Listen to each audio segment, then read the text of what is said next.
चलिए, नमस्कार, मैं अमित। तो जैसा कि आप सबको पता है कि हम लोग पिछले कुछ दिनों से आरआरबी एनटीपीसी के जो पेपर अभी लेटेस्ट में हुए थे सितंबर में जो एंड किया था, उसके जो प्रीवियस क्वेश्चन यानी जो पूछे गए क्वेश्चंस थे, वो सारे क्वेश्चंस को अभी हम लेटेस्ट में डिस्कस कर रहे हैं, है ना। इसमें जो हमारा टारगेट है वो ये है कि हम लोग जिसमें से 500 क्वेश्चंस जितने भी क्वेश्चंस मतलब पूछे गए हैं, वो सारे क्वेश्चंस तो हम करेंगे ही करेंगे। इसके अलावा और भी हम प्रीवियस क्वेश्चंस को देखेंगे। मेनली रूप से हमारा एक टारगेट है कि जो आने वाला एग्ज़ाम आपका ग्रुप डी का है, इसके अलावा आपका रेलवे का जो ग्रेजुएट लेवल का पेपर आने वाला है, चूँकि उसके भी फॉर्म फिलअप करने का डेट आ चुका है। तो इन सारे एग्ज़ाम्स को टारगेट करके हम इस क्वेश्चंस को डिस्कस कर रहे हैं। तो वैसे बच्चे जो आने वाले इस सारे पेपर्स में बैठने वाले एग्ज़ाम में बैठने वाले हैं, उनको के लिए ये वीडियो काफ़ी हेल्पफुल होगा और मुझे लगता है कि आपको देखना चाहिए। अगर कंटेंट अच्छा लग रहा है, अगर आपको लग रहा है कि आप कुछ इससे सीख रहे हैं, तो आप ये लाइक और सब्सक्राइब भी करते जाना चाहिए, क्योंकि देखिए हर एक इंसान का अपना एक रिस्पॉन्सिबिलिटी होता है। तो अगर आपको अच्छा लगे तो आप कर सकते हैं, बहुत ज़रूरी है ये सब चीज़ें। इससे क्या होता है कि सामने वाले को मोटिवेशन मिलता है। तो चलिए, आज भी हम इसी सीरीज में कुछ अच्छे सवाल के साथ हैं। तो आज का जो हमारा पहला सवाल ये है, कह रहा है कि दो उम्मीदवार के बीच चुनाव में पंजीकृत मतदाताओं में से 82% ने अपना वोट डाला। यानी कि दो उम्मीदवार के बीच इलेक्शन हुआ है और टोटल पंजीकृत मतदाता का मतलब होता है कि वोटिंग लिस्ट में टोटल नाम, उसमें से 82% ही अपना वोटिंग डाले हैं और मतदान किए वोटों में से 4% अवैध पाए गए हैं और जितना वोटिंग हुई उसका 4% इनवैलिड है। यानी कि वैलिड वोट की संख्या जो है, परसेंटेज जो रहा होगा, वो 96% रहा होगा। आगे कह रहा है कि जीतने वाला उम्मीदवार को वैलिड वोट का 60% मिलता है और वो 1968 वोटों से चुनाव जीत जाता है। तो कुल पंजीकृत मतदाताओं की संख्या क्या थी, ये आपसे पूछ रहा है। बहुत इजी और बहुत सरल सवाल है, चलते हैं सामने। ऐसे मान लेते हैं कि मान लो टोटल क्या है, टोटल पंजीकृत मतदाताओं की संख्या जो है, यानी कि वोटिंग लिस्ट में टोटल जो नाम रहे होंगे, हम कंसिडर कर लेते हैं कि 100 है। 82% ही जो है वोटिंग हुई है, यानी कि 82% का मतलब होता है 82 अपॉन में 100, काट पीट दोगे तो आ जाएगा 41 अपॉन में 50। यानी कि पंजीकृत मतदाताओं का 41/50 ये मतलब वोटिंग हुई है। आगे कह रहा है कि इस पड़े गए वोट का 4% अवैध हो गया। 4% अवैध का मतलब होता है 4/100, यानी कि 25 बार में कट गया, यानी कि 1/25, यानी 25 में से एक वोट इनवैलिड है। क्या है? इनवैलिड है। 25 में से एक इनवैलिड है, यानी 24 ही वैलिड रहा होगा। मतलब ये हुआ कि 24/25 कह सकते हैं हम लोग कि 24 बटा, अगर कई बच्चों को इसमें अगर डाउट आ रहा है कि इतना माथापच्ची क्यों करना है, मैं एकदम सिंपल सा बताता हूँ। 4% इनवैलिड है, यानी अवैध किया है, तो इसका मतलब 96% वैलिड रहा होगा। आप ऐसे भी कर सकते हैं 96/100, है ना। 24 चौक 96, 4 से अगर कट कर देंगे 25 बार में, 4 से 24 बार में, ऐसे भी कर सकते हैं, कोई टेंशन वाली बात नहीं है। आगे कह रहा है कि जीतने वाला उम्मीदवार को 60% वोट मिला है। टोटल का जो है, मतलब जो वैलिड वोट है उसका 60% जीतने वाला का मिला। इसका मतलब जो हारने वाला है, यानी कि विनर, ऐसे समझेंगे कि विनर और लूजर, तो विनर को 60% मिला तो बाकी इसको 40% मिला होगा, क्योंकि दो टोटल मिला के 100% हो जाता है। तो वैलिड वोट का 60% जीतने वाला को मिला है, तो हारने वाले को 40%, और दोनों के बीच का जो गैप है, जो डिफरेंस है, वो कितना है? 20% का।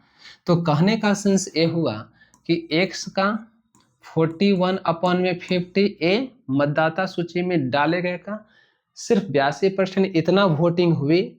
इस वोटिंग का कितना? 24/25 ए वैलिड वोट है और इसका 20% वोट से चुनाव जो है जीत जाता है। तो इसका 20% का मतलब हो गया कि 1/5, या तो ऐसे कर दीजिए 20/100, या 1/5 भी कर सकते हैं। और ये कितना है? ये जो हमने निकाला, ये क्या है?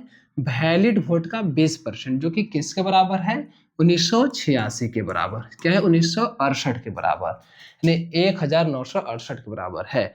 अब यहाँ से काट पीट अगर हम करना स्टार्ट कर दें तो x का वैल्यू, यानी कुल पंजीकृत मतदाता की संख्या निकल जाएगा। तो x का वैल्यू जरा समझेंगे सामने, नीचे कुछ नहीं करना है, 25 25 125, 5 से तो कुछ कट नहीं रहा है, इसका मतलब यहाँ से कटेगा। तो आप सामने देखेंगे 24 से कट रहा है ए वाला। अगर हम यहाँ से 2 से कट कर दें 12 बार में, और ये 2 से कट कर दें 1900 का आधा हाफ हो जाता है कितना आपका 9 दिन 18, 950, और यहाँ पर 34, यानी कि 950 और 34, यानी कि 984। चलिए 4 से कट रहा है 3 बार में, 4 से ये भी कट जाएगा कितने बार में, तो यहाँ पर हो जाएगा 24 चौक 96, 24 चौक 96, 2 बज गया, और यहाँ पर 4 छक 24, यानी कि ये हो गया। 6 से ये कट जाएगा, 6 बार में कट गया। चलिए यहाँ से जो हमारा आंसर आ गया x इज इक्वल टू, जरा देखना 3 से 2 बार में, तो फाइनली जो हमारा आंसर आ गया, इधर तो बचा है 2, यानी कि 2 इंटू ये सारा उधर जाके मल्टीप्लाई, यानी कि 50 इंटू 25 इंटू 5, और ये 2 तो यहाँ रह ही गया। तो 25 पचे 125, 125 गुना 2 250, 250 इंटू 50 कर दोगे, 25 पचे 130, 1250, यानी कि क्या 25 पचे 125, तो 12,500। मेरे ख्याल से B is the right answer, ये सबसे अच्छा इसका आंसर है। तो कहने का सेंस है कि टफ नहीं है कैलकुलेशन। मैं आपको फिर से बोल रहा हूँ कि इसका कैलकुलेशन जिसका फास्ट होगा वो बच्चा इस क्वेश्चन को उड़ा करके निकल जाएगा सेकेंडों में। समझ में आ रही बात। तो ये आज का पहला सवाल था। आगे हम चलते हैं आज का सवाल नंबर 2। सामने देखेंगे आज का सवाल नंबर 2 क्या है। आप एक बार पहले क्वेश्चन को रीड कीजिए, एक बार क्वेश्चन को रीड कीजिए। क्वेश्चन बहुत आसान, वेरी सिंपल टाइप का है। आप सामने देखेंगे, चलिए, है ना, समझिएगा थोड़ा सा, ऐसे ऐसे, है ना। चलिए क्या कहना चाह रहा है कि 12 पेन और 7 पेंसिल का लागत 285 है। तो पहले तो हम एक पेन का लागत x मान लेते हैं, पेंसिल का y मान लेते हैं। ऐसा है कि 12 पेन, तो एक पेन का कीमत, यानी हम ऐसे समझते हैं पेन का हमने 100 रुपया पर आर्टिकल्स पर पेन हो गया, और पेंसिल का हमने, पेंसिल है ना, पेंसिल का y रुपीज कंसिडर किए हैं। एक पेन और एक पेंसिल का हमने कंसिडर कर लिया। आगे कह रहा है कि 12 पेन है, ऐसे समझेंगे।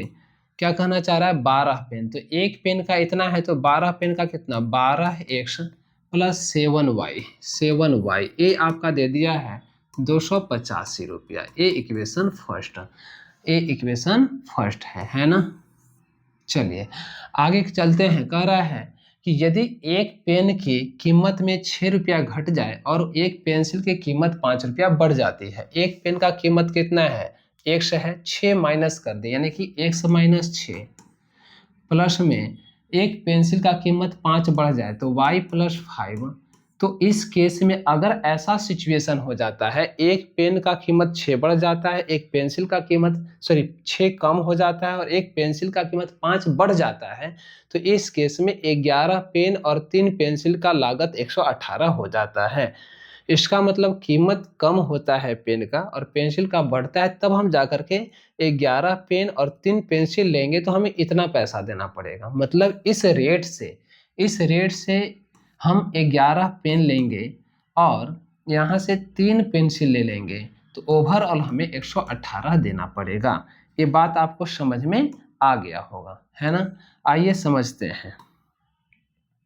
अब क्या करेंगे, यहाँ से मल्टीप्लीकेशन, 11x, 11 से 66 और 5 तिया का 15, 15 प्लस में 66, 66 माइनस में, तो बड़ा वैल्यू माइनस में, छोटा वैल्यू प्लस में, रिजल्ट आएगा माइनस में। मैं एक बार फिर से बोल देता हूँ, -66 प्लस 15, इनका रिजल्ट आएगा -51, यानी कि डायरेक्ट हम कर देते हैं plus 3y minus 51 is equal to 118। 51 उधर ऐड कर दीजिए, एक और इक्वेशन निकल गया, 11x plus 3y is equal to 169। ये हमारा इक्वेशन सेकेंड हमने यहाँ पर लिख दिया, 11x प्लस में 3y इज इक्वल टू 169, ये इक्वेशन सेकेंड।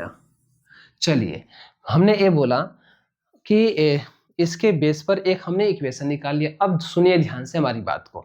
जब कभी भी ऐसा कोई भी क्वेश्चन देता है, एक्चुअली ये वर्ड प्रॉब्लम का क्वेश्चन है और उसमें भी इसे बोलते हैं linear equation in two variable. आप जब किसी भी यानी कि एकेडमी में 9th-10th का बुक देखेंगे एनसीईआरटी, तो उसमें इस टाइप के क्वेश्चंस है और इसका नाम दिया गया है, चैप्टर का नाम है linear equation in two variable. तो कहने का सेंस ये हुआ कि जो बच्चा चाहे वो कंपटीशन, कोई भी कंपटीशन की तैयारी करता हो, चाहे वो आरआरबी का तैयारी कर रहे यानी कि रेलवे हो, एसएससी हो, बैंकिंग हो, कोई भी बच्चा अगर चाहता है कि सही से प्रिपरेशन होना चाहिए, तो उसे तो पहले उसका बेसिक अच्छा होना चाहिए। यानी कि आप 6th क्लास से लेकर के 10th क्लास तक का एनसीईआरटी को रगड़ दीजिए, आपका पेपर ऐसे ही निकल जाएगा मैथ के लिए। समझ में आ रही बात? सुनिए ध्यान से। तो यहाँ से 2 इक्वेशन बन गया। अब आपको पता होगा जब कभी भी ऐसा इक्वेशन होता है तो हम एक बार एलिमिनेट करेंगे। एलिमिनेट का मतलब कि किसी इन दोनों में से x या y में से किसी एक को इक्वल करके और उसको काट देंगे, ताकि दूसरे का, अगर x को निकालना है तो y को बराबर करके कट करेंगे, y निकालना है तो x को, किसी एक को करेंगे तो दूसरा का वैल्यू निकल जाएगा। यहाँ पर हम क्या करेंगे, हम या तो y को या तो x को बैलेंस करना आसान नहीं है, क्योंकि इसमें 11 से मल्टीप्लाई करना पड़ेगा, इसमें 12 से। इसमें हम नॉर्मली अगर हम क्या करें, y बैलेंस करना चाहते हैं, y अगर हम बैलेंस करना चाहें तो इसमें हम 3 से कर देंगे, क्योंकि 7 3 21 और यहाँ पर 7 से कर दीजिए। तो यहाँ से आ गया 12 तिया 36 x और प्लस में 21y इज इक्वल टू 3 से इसमें मल्टीप्लाई, 28 तिया 84, 840 प्लस 15 यानी कि 855। चलिए 11 सतह 77 x प्लस में आप इधर सामने 7 3 21 y इज इक्वल टू 16 7 112, 1120 112 यानी कि 1100, 16 7 112, 1120 और 9 7 63 यानी कि 1183। ये आ गया 1183। अब आप सामने देखिएगा, सामने देखेंगे तो ज़्यादा समझ में आ जाएगा। चलिए सामने अब हम क्या करेंगे, ऊपर वाले को माइनस कर देंगे। देखो तो प्लस और माइनस खत्म, इसका कहानी खत्म। 77 में से 36 माइनस कर दीजिए, आ जाएगा 41x। This is equal to, मेरे ख्याल से आपको दिख रहा होगा, शायद ये कलर आपको थोड़ा परेशान कर सकता है, तो मैं इस कलर को चेंज कर रहा हूँ अभी, है ना। चलिए अब यहाँ से इसमें से इसे माइनस, ये आपका क्या है 41x, इसमें से इसे माइनस कर दीजिए, तो मेरे ख्याल से कितना है 1100 यानी 45 इधर और इधर 83, यानी कि अगर हम देखें तो यहाँ पर 45 तो 900 हो गया, 283 यानी कि प्लस 283। तो यहाँ से आ गया 8 5 13, 8 5 13 के 3, 8 4 12, 1 13 के 3 और 2 1 3, यानी 8 4 12 के 2, 8 5 सॉरी यहाँ पर, यानी कि आपका हो गया ये कितना है 45 और 283। मुझे लगता है 5 3 8 व 2 यानी कि 328, कितना आ गया 328, 328। 41 के टेबल में 328 8 बार भी कट जाएगा, यानी x का जो वैल्यू आ गया वो कितना आ गया 8। ये बात आपको समझ में आ गया होगा। मैं एकदम सिंपल तरीके से बना रहा हूँ, ज़्यादा टाइम टेकन ना हो। देखो ये ऐसा क्वेश्चन है, थोड़ा वक्त लगेगा इसमें, है ना। अब x का वैल्यू 8 आ गया, हम इस x का वैल्यू इसमें रख देंगे, किसी इक्वेशन में रख दो आप, या तो इक्वेशन फर्स्ट में रख देंगे या सेकंड में रख दीजिए या इसमें रख दीजिए, क्योंकि सेकंड निकला ही इसी से था, इसमें रखेंगे ज़्यादा आसानी से बन जाएगा। x का वैल्यू 8 रख दीजिए, या तो आप यहाँ रख दीजिए, तो 11 8 88 plus 3y is equal to 169, 88 minus कर दीजिए 3y is equal to 169 minus 88। आपका जो आ जाएगा कितना आ जाएगा 12 इधर और 69 उधर, तो 12 प्लस 69, 69 में 12 ऐड कर दे, 60 70 9 2 11, 70 10 80 81, यानी कि आ गया 81। y का जो वैल्यू हो जाएगा 3 से 27 बार में कट गया, यानी y का जो वैल्यू आ गया वो 27 आ गया। y का वैल्यू है ना कितना आ गया 27। मैं फिर से एक बार बोल रहा हूँ, x का वैल्यू 8 है, y का वैल्यू 27 है। आपसे पूछ रहा था कि 2 पेन और 2 पेंसिल का एक पेन का कीमत कितना है, एक्स का वैल्यू, एक पेन का कीमत 8 रुपया, तो 2 पेन का कितना हो जाएगा 16 रुपया। प्लस में 2 पेंसिल, एक पेंसिल का कीमत 27, तो 2 पेंसिल का कीमत कितना 54, तो 6 4 10, लास्ट में जीरो किसका है, यानी कि B is the right answer. तो इस तरीके से हम किसी भी सवाल को बहुत शॉर्टकट तरीके से बना सकते हैं। अब आपके मन में जरूर आएगा कि सर इतना ये क्या शॉर्टकट है। तो मेरे दोस्त ऐसा है, रेलवे का एग्जाम है, रेलवे का पेपर है, रेलवे के पेपर में नंबर सिस्टम से ऐसे ही क्वेश्चन पूछे जाते हैं। आपको उसमें एक्स और वाई मानना पड़ता है, समझ में आ रही बात। ये रेलवे का पेपर है, तो रेलवे के वो भी ए नंबर सिस्टम में वर्ड प्रॉब्लम से दिया गया क्वेश्चन है। तो थोड़ा सा इसमें आपको प्रैक्टिस की जरूरत है। एसएससी का अगर रहा होता तो वो ऐसे इस टाइप से नहीं, वो नॉर्मली क्वेश्चन रहता है, वो होता हार्ड है लेकिन वो उड़ जाता है सेकेंडों में। इसमें क्या है कि एक्स एंड वाई कभी कभी ऐसे मानना पड़ता है। तो ये आज का हमारा 2 क्वेश्चन कंप्लीट हुआ। मिलते हैं नेक्स्ट हम फिर से नए क्वेश्चंस के साथ। तो आज के लिए सिर्फ इतना ही। आप तब तक अपना ख्याल रखिए। आप चाहें तो इसका स्क्रीनशॉट ले लीजिए तरीके से, है ना। फिर हम मिलते हैं कल।